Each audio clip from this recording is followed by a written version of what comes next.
M fakes her child's IQ test and brags about it. Gets exposed by said child. To understand the story you'll have to know where it takes place first. I work at a so-called kinda college. It's a weekend school for kids between the ages 3 and 14 with high intelligence, meaning 130 and above. It's not at all like regular school. You attend different courses you choose beforehand, and can always switch or leave. The aim of the college is to teach kids stuff they actually want to know in a fun way and to give those kids an environment that is finally normal for them, as they don't really get that normality in their regular lives, because they always stand out and are often branded as weird. All the kids that attend the college are special, which makes them normal again, and that can help some kids a lot. I teach theater with another person. Obviously, theater is nothing you can properly learn, but that's not what we are going for anyways. What we are trying to do is make the kids have fun, to let go for some time, play games, learn different acting methods, get used to being on a stage, just be goofy. We have 3 different courses, one for 3 to 6 year olds, one for 6 to 10 year olds, and the last for 10 to 14 year olds. As they get older, we do more complicated stuff with them. That's how the entire course system works at the college, not just theater. You probably get the basic idea now. To get accepted into the college in the first place, you don't necessarily need to do an IQ test. The principal of the college is a really nice old lady, and sometimes it's enough to just talk to her. She's been doing the job for a few decades now, and she's really good at instantly telling if someone is above 130 or even above 145. Anyways, sometimes the principal wants to do a test because she is not completely sure, and sometimes the parents want to do a test just to get an idea of their kid's intelligence. The test itself is an official IQ test, but a shortened version, meaning it's not legitimate enough to be used outside of the college. It's really just to get a rough idea. Now, the IQ of a person can be intimidating as frick, which is why we have the Fight Club rule. We don't talk about it. Most kids at the college don't even know their own IQ, and it's better that way. It's not a competition. It's not something to brag about. People with high IQs usually tend to have a lot of mental problems, and it can really be a pain in the ass. I can promise you'll never encounter a parent with an actual high IQ kid that'll brag about it. That's how you can tell who's faking it and who's not. Okay, finally onto the story now. Our cast. M. Karen, of course. Ike, her innocent kid. P. The principal. S. Secretary. C. My coworker. HD. Helping dad with a dog. Me, dog. Asterisk we have therapy dogs at the college for the nervous and anxious kids to play with. It's something a few parents came up with. Some of them have a psychology degree and a trained therapy dog, and they offer to bring them in from time to time. My first course starts at 9 AM and I usually arrive at 8:50 AM. I use those 10 minutes to go to the toilet really quick and then collect my money from SG&P, sit in a big lobby, and spend basically the whole day talking to parents, giving advice, helping people find their way, etc, etc. You have to walk through that lobby eventually if you want to pee, if you want to grab something to eat, if you want to go outside. You get it.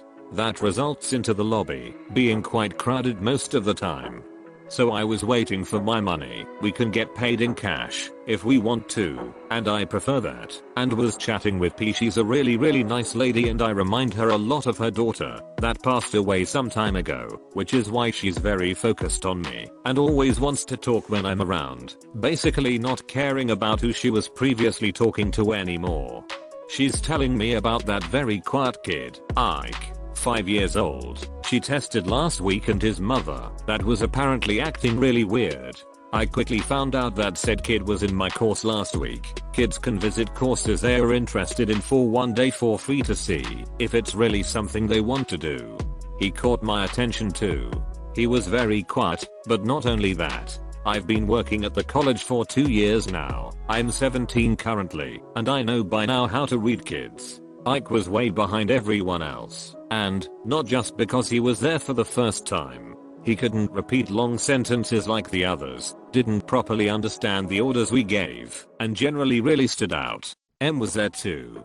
She sat in the back of the room the whole time, even though we told her to leave quietly after 5 to 10 minutes. Some kids don't want their parents out of sight, so we ask the parents to stay in the back for some time and then leave when their kid is focused on us. Decided that she didn't want to leave and stayed, and because we didn't want to start a fight and waste the 30 minutes we had left, we just ignored her.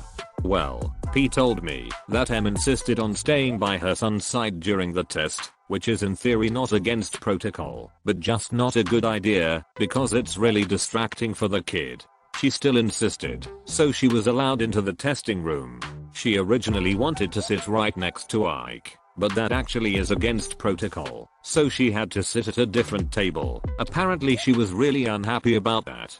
P told me that she first guessed Ike to be around 120, which is above average BTW, but the test results said something around 140. Really weird, because those two numbers are worlds apart. The answers Ike gave were also really weird. Apparently he gave most of his answers in a really short time, some right, some wrong. P didn't think about it too much, and I didn't either, but looking back at it, it's really obvious. Can you guess it already? Probably. Well, I was given my money and said my goodbyes to P and S because it was almost 9 AM. We started the course with a little game, and about 5 minutes into it and Ike stumbled into the room. It's not unusual for kids to come in up to 10 minutes late during the first course, so while my coworker continued the game, I approached the two. Ike here had fun last time. He would like to continue this class. Me, no problem. We just need the little guy's information and you have to talk to P downstairs for the payment. I was given all the information I needed, full name, birthday, stuff like that. Ike didn't say anything during that exchange, so I went on eye level with him and talked to him directly. Me, hey, remember me? I'm me, and that's C. Do you wanna join the group? I have to talk to your mommy for a bit, but I'll be there soon. Ike just nodded and ran to see. I stood up again and started telling him the usual informations. Me, the course is from 9 to 10. Parents are not allowed inside. There are chairs outside if you want to be nearby. We also have a cafeteria in the next building and a hotspot. You can join the other. Decided to not let me finish and talked over me. Yeah, no, I need to stay by Ike's side. He's a really special kid. I have to make sure he gets the attention he needs. I was raising my eyebrows mentally. Me, I understand that you're concerned for your child, but every kid in here is special like your son, and this course is meant to take all the pressure off of the kids and let them be just kids. Parents are not meant to. Again, talked over me, and I was kinda getting pissed.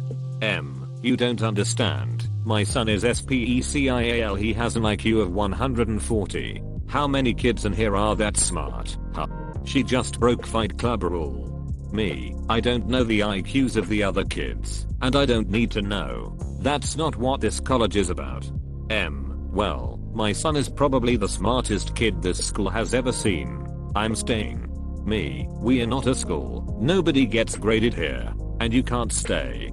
The reason why I wanted her to leave is simple. The kids need to be completely free of pressure, and a grumpy entitled mom sitting in the background following every step they make isn't helpful. C and I are always really goofy and go down onto their level, giving them the feeling they can be who they really are, because nobody is judging or expecting something. My son needs me. Ike was literally not paying attention to her at all at that point. Me, he is fine. We are taking good care of him. If something happens, we have your phone number. If he needs you, we'll just call. I can't let you stay. It's not fair for him or the other kids. Apparently started to realize that she was talking to a wall at that point and gave me a death stare. I'm gonna talk to P about you. I'm a concerned parent. I should be allowed in here. I didn't say anything and watched her rushing out of the room, leaving behind her precious special kid just like that. I just prayed that she wouldn't return before 10 AM and went back to C, quickly telling him what happened. Surprisingly, didn't return before 10 AM. Actually, she didn't even return then. The next kids were already coming, and Ike was the only one left from the first course. C and I waited for a little while, but there was no in sight. I then took Ike outside and told him we would look for M together. He honestly looked like he was seconds away from crying. It took us literally 30 seconds to find M. She was in the lobby, throwing a tantrum and yelling at P. We heard her before we saw her. You'll have to remember, she left almost an hour ago at that point. I still don't know if she was throwing her tantrum that whole time, and the whole story happened a few months ago. P and S looked really tired and tried to calm her down, without success. I only heard a few sentences, including my son needs all the attention. He has an IQ of 140, and how dare you. Then M saw me, holding Ike in my arms. M, you. Give me my son now. Why are you here? Did something happen? What did you do? Me, it's 10:10, and you never showed up. We were looking for you. M, I was about to come. Don't blame that on me, you freaking bitch. She said that in front of like 20 young children. I applauded her stupidity inside and was wondering what else she said to P and S. I let Ike down and he waddled over to his crazy mom, standing next to her like a lost dog. Talking about dog, HP comes into the frame with his cute AF dog. HP, could you maybe tone it down a bit? I don't know what this discussion is about, but I'm sure there is no need to yell. M, oh I yell all I want, my son is special. Honestly, I never heard someone use the word special more often than M. P, and so is everyone else. This entire college is made for those kids. To help them. To give them what they need. And that's what me and C do too. The discussion went on and on. P, S, and HP trying to calm M down. M just repeating herself over and over again, progressively getting angrier. HP let his dog wander free, and she came over to me, knowing me already, and looking for scratch. Ike, being ignored by his mother once again, came over to me as well, and asked if he could pet the dog. HP heard him and nodded.